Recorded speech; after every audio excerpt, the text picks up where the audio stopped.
ગુજરાતની અંદર જે વરસાદી માહોલ છે, જે રેડ એલર્ટ જાહેર કરવામાં આવ્યું છે, જે હવામાન વિભાગે લોકોને સચેત રહેવાની સૂચના આપી છે, એવામાં જૂનાગઢની અંદર છેલ્લા 2 દિવસથી ધીમી ધારે વરસાદ વરસી રહ્યો છે।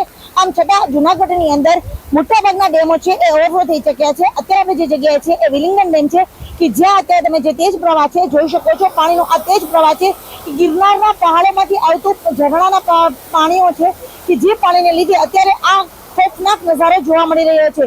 જૂનાગઢની અંદર જિલ્લા પ્રશાસન દ્વારા ખાસ કરીને નારાયણ જટાશંકર, વિલિંગડન ડેમ, જડેશ્વર આવી જગ્યાઓની અંદર લોકોને જવા માટે પાબંદી મૂકવામાં આવી છે। દામોદર કુંડની અંદર પણ ખાસ બંદોબસ્ત મૂકવામાં આવ્યો છે, જેથી કરીને લોકો આવા ખતરનાક જગ્યાઓની અંદર અત્યારે જ્યારે પાણીનો પ્રવાહ તેજ વહી રહ્યો છે ત્યારે આવા સ્થળો ઉપર ના જાય અને લોકોને રેસ્ક્યુ કરવાની જરૂર ના પડે।